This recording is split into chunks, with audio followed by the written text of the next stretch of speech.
Welcome to Collections Unboxing with me, Emma Daly. If you can't tell by my ugly Christmas sweater, we are still in the full swing here at the Seward House Museum for the holidays. This has been a particularly busy month for us with decorating, open house, and our candlelight Christmas tours. But I wanted to do a video to highlight what was a beloved Christmas gift that one of the Seward family members received. In this case, it is this German paper theater set that William Henry Seward's daughter Fanny got for Christmas of 1858.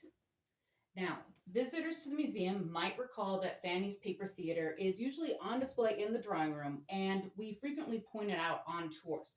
So this isn't an artifact that I've pulled out of storage to show you today, but I still thought it was worth a closer look. So let's begin.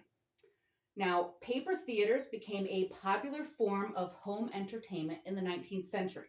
Originally intended to be utilized by children, these toy sets were actually enjoyed by both the young and the young at heart.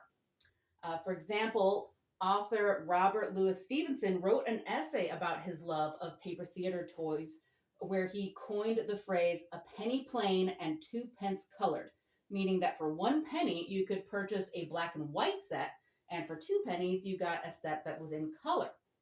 His fellow author, Charles Dickens, was known to stage shows in his living room with his toy theaters. And as a boy, future British Prime Minister Winston Churchill loved adding to his own collection of paper theaters. These sets featured elaborate set designs and characters from our brave heroes to the dastardly villains. Often the sets would be based on specific real-life plays and included a scaled-down script made more appropriate for younger audiences. Originating in England from a love of theater during the Regency period, these paper theaters became increasingly popular in Germany, France, and the United States. Which brings us back to our paper theater here at the museum.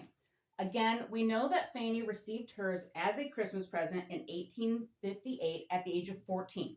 In fact, she wrote about the gift in her diary. So let me read you a couple of relevant passages.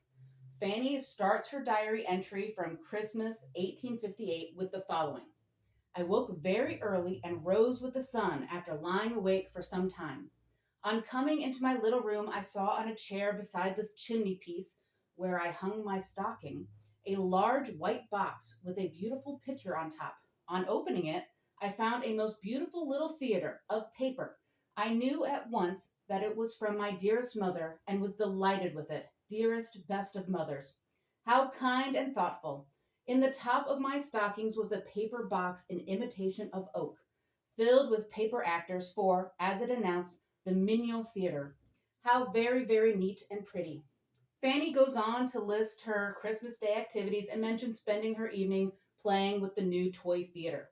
She makes other references to playing with the theater set and even of drawing her own homemade characters. But there is one other instance that I want to highlight. In the diary entry for January 2nd, 1859, Fanny says this about her dog. "Last night, Bell tore part of the box in which the figures for my theater came, but he did so innocently that I did not punish him at all." And as we can see on the corner of the box, the damage from Little Bell's chewing is still visible.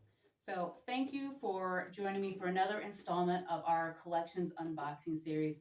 It has been an absolute pleasure and an honor to be able to bring this series to life.